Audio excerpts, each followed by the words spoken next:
Hello, I'm Scott Stogner, and I'm recording from my classroom.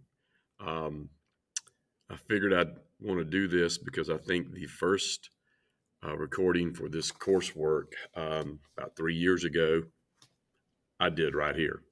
So might as well have my last one be right here as well.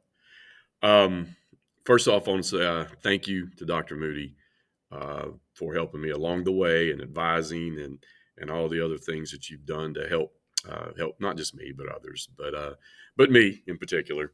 It's been quite a road. It's been quite a an adventure. It's been a lot of obstacles to overcome through the time of doing the program, but here I am.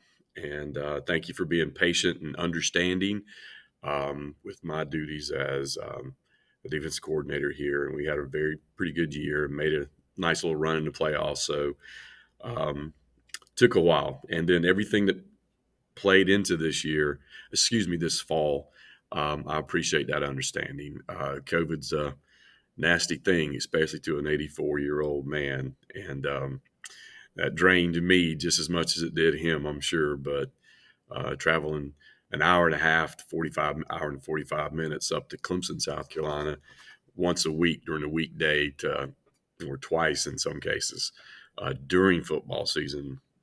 That zapped me. so, so I'm a little late getting everything on this portfolio done. And I just appreciate the understanding and such. Well, but thank you again.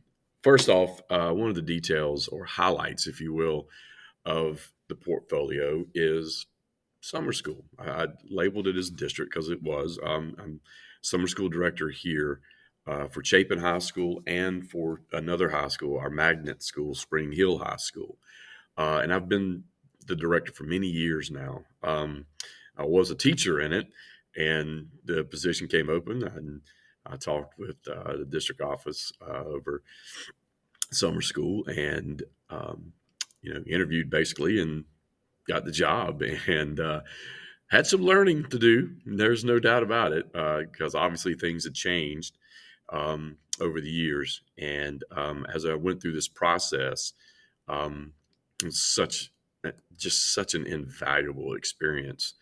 And along about that same time, I was taken out of the classroom and put into an administrative role, and I was in charge of a lot of different programs and such here at the school. So that also kind of coincided all at the same time.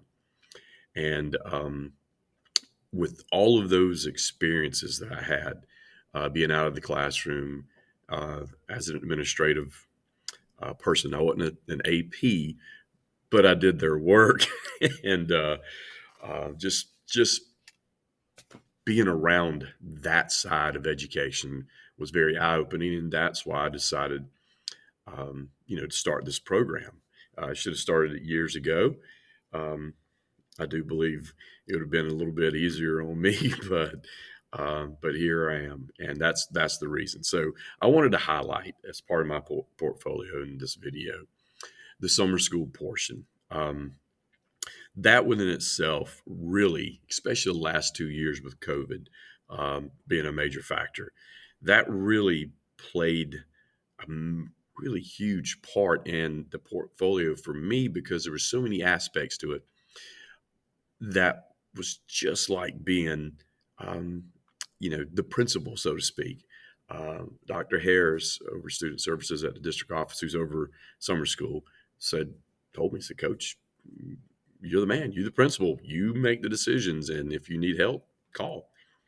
And so that responsibility literally was laid upon my shoulders and I had to. So great experience. It was an awesome experience because, especially this last couple of years, the scheduling was quite different than just putting a room and a teacher with a group of kids. We had the virtual aspect of it. We had some specifics that we had to do and more kids. So I literally was also the registrar and the guidance department and the administrator all at once because I was making kids' schedule, putting teachers in the correct place and making sure all the equipment was running properly and my teachers were trained, and even the students trained on how to use Apex, which is what we use, a web-based program here in Chapin, South Carolina. I think statewide actually, for summer school, and they use them for other things as well. But during summer school, I mean, you have to be very diligent, and it's very specific. You kids have a certain amount of time to get coursework done, and there's every year we've always had kids who needed extended time for some very extenuating circumstances, and that was the case for this year. Um, and it worked out. Some of those extenuating circumstances is kind of bone chilling in a way, because you're talking about kids, and one of them um, had to have surgery to remove cancer cells and such, and it's like your heart aches for them. So we got that worked out, and I had to make some things work on that. Um, but being able to, schedule and work with the cafeteria to make sure the kids had breakfast and lunch for those who, needed that, and time to get it. That was neat. That was one of the first. This was the first year we had both. The year before, we had lunch. It was kind of here because we only did it half a day, and the rest was virtual because of COVID. They kind of took it on and left. But here this year they got to stay. So working those logistics out, making sure the big thing is um, making sure the kids received the credit. And once they got the credit, and the teachers were, and myself, were monitoring every student's progress. And uh, I can't tell you how many phone calls and emails I sent to parents and copied the students on, hey, you've missed 2 days in a row. You're 3 units, behind. We need to, come and stay longer and make sure this gets done. And lots of two-way communication takes place during summer school, but more so this year because we had the largest number of students ever in summer school, district wide, and in our cluster, hundreds. So we were lucky here. We had just over 80, um, and such. So, but that for us, that's a lot of numbers for summer school here. But as you progress along through the coursework, you had to make sure the students once they received the credit, they finished the classwork, the coursework, that all the paperwork was properly filled out and sent to the correct schools, because that's happened in the past, guidance department, and made sure that they received the credit. And in some cases, that implied that they would graduate in summer school graduation. Now, I said in my written part, I could have added a few more, uh, quite a few more standards to this from on the secondary level. And one of those, I don't know how I would have worked it in, but I was also in charge of summer school graduation for the entire district. And that took some planning. And obviously, I worked hand in hand with the district office on that too. Um, but I would lead the ceremonies, and make sure I had the speakers and um, all the diploma covers and so forth. So that in itself was an experience, just like we do at every school. Administrators have to kind of help align those things and work with their guidance departments to make sure graduation goes off very well. And 10, 12 people graduating is pretty easy, but still it's stressful, but it gives you a good insight on how it works. Um, and then, also in summer school, what's unique about summer school here, maybe not in other places, but I'm in charge of the teacher's pay and keeping up with teachers' time. I'm basically their clock. When they come in, they got a set time they have to be in. And for each teacher, I write down their time in, their time out, and they sign it, and then I sign it, and then I have to take them all at the end of the week to the district office and hand them to the payroll personnel that deals with summer school. And had to do that every week, and making copies so everybody has a copy, and give them a copy. I keep a copy and give the district a copy, and keeping up with payroll and finances and such. Uh, I've got a great system down, and it was a great learning experience of how to do that.